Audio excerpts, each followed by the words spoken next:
I'm Jenny, and I'm speaking to you from Life, the Basic Manual. Today we're going to talk about living with anxiety. I have lived with anxiety most of my life, and I found some information that I thought would be helpful to share with you, and some remedies that you might be able to use to find some relief and some peace if you also suffer from anxiety. So being someone who suffers from anxiety, I may stumble a bit here and there, so just be a little bit forgiving and gentle with me. Just to share with you, we're filming on the 14th floor of a hotel room, and I am afraid of elevators. So there are ways to cope, and there are ways to move on and not allow anxiety to affect the quality of your life. So anyone who's experienced anxiety knows that it's a terrifying and very uncomfortable feeling. And sometimes it can be infuriating when people say, your feelings won't kill you, or feelings aren't facts. And when you've had anxiety, it actually does feel like your feelings are going to kill you, because there's actually a physical response that happens when you have anxiety or anxiety attacks. So people who've never experienced it before sometimes confuse an anxiety attack for a heart attack, because the physical sensations are the same. Palpitating heart, sweaty hands, struggling to breathe. And then there's another kind of anxiety, and that's the one that I've dealt with most of my life, and that is a constant stream of anxiety, an uncomfortableness, a feeling of being unsettled, or a feeling of impending doom.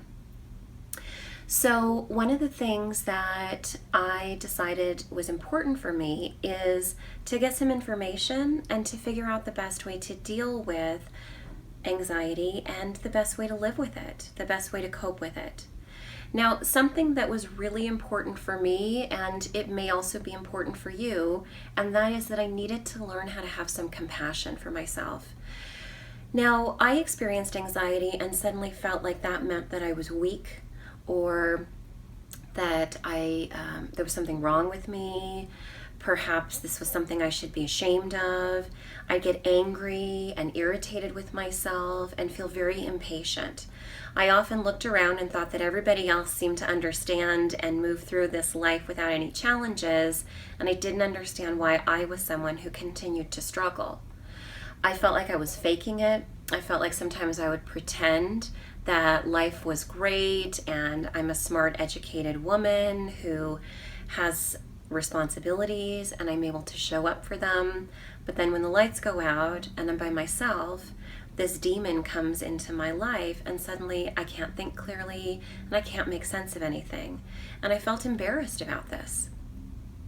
So I want to share with you that an important piece of all of this is that I needed to learn how to have compassion for myself. And I needed to understand what was happening to my body. And what I discovered is there's a couple scientific reasons that we have the physical reactions that we have, and the brain functions a certain way and makes it possible for us to experience anxiety to a full range of different feelings. So I want to share that with you today. I want to share with you that there is hope, there is relief. There are different ways that are natural remedies that can help you get some relief, and you're not alone. If you're feeling like you're struggling with anxiety, if you feel like you're feeling things that other people don't feel, I want to tell you that that's not the truth, and that you can certainly feel like you're joining the club with the rest of us who suffer from anxiety, and now maybe you can feel a little bit more comfortable to talk about it with other people. So we've got a couple upcoming clips, and in this series you're going to have 2 other clips. The next clip, the second one, is going to be about the science of anxiety, what happens to our body and what happens to our brain. And then the third clip, we're going to talk about what it is we do with this information. Knowledge and information is power, but if we don't use it, then there's really no point to having it. So I want to share with you some of the remedies and some of the solutions that I found, and I certainly hope that they're helpful to you as they have been helpful to me.